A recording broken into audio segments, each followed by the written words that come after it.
Hi అండి, welcome to our channel. ఈరోజు నిమ్మకాయ పప్పు ఎలా తయారు చేయాలో చూద్దాం. ఈ రెసిపీ చాలా టేస్టీగా ఉంటుంది, రైస్లోకి చాలా బాగుంటుందండి. ఈ రెసిపీకి కావాల్సిన పదార్థాలు ఏంటో, తయారు చేసే విధానం ఏంటో చూసేద్దాం. కావాల్సిన పదార్థాలు: 1 కప్పు ఎర్ర కందిపప్పు,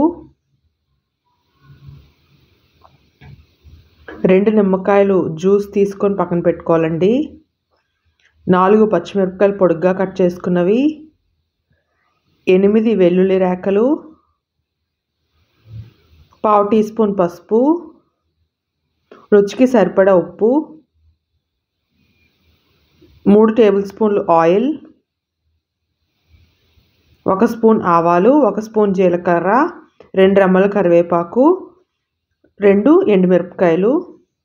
ముందుగా ఎర్ర కందిపప్పుని కుక్కర్లో వేసుకొని శుభ్రంగా కడుక్కొని 2 కప్పులు వాటర్ పోసుకోండి. అందులోనే పచ్చిమిరపకాయలు, వెల్లుల్లి రేఖలు, పసుపు వేసుకొని కుక్కర్ విజిల్ పెట్టుకొని హై ఫ్లేమ్లో 1 విజిల్, లో ఫ్లేమ్లో 3 విజిల్స్ వచ్చేంత వరకు ఉడికించుకోండి. ఇప్పుడు విజిల్ మొత్తం పోయిన తర్వాత మూత తీసి ఒకసారి బాగా మెదుపుకోండి. ఈ పప్పుకి మామూలు కందిపప్పు కూడా బాగుంటుందండి, కాకపోతే ఎర్ర కందిపప్పుతో అయితే ఇంకా కొంచెం టేస్ట్ బాగుంటుంది.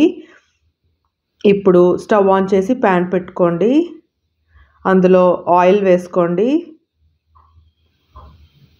ఆయిల్ హీట్ అయిన తర్వాత పోపు దినుసులు వేసుకోండి. అవి బాగా ఫ్రై అయిన తర్వాత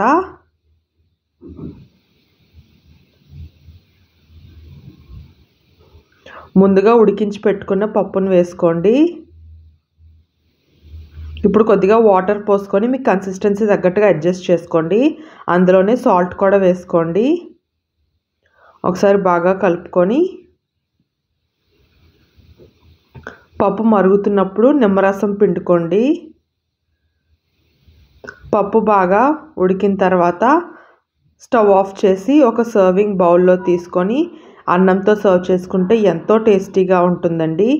ఎంతో టేస్టీగా ఈజీగా అయిపోయే పప్పు నిమ్మకాయ రెడీ అయిపోయిందండి. ఈ రెసిపీ కనుక మీకు నచ్చినట్లయితే ట్రై చేసి ఎలా ఉందో కమెంట్ చేయడం మాత్రం మర్చిపోకండి.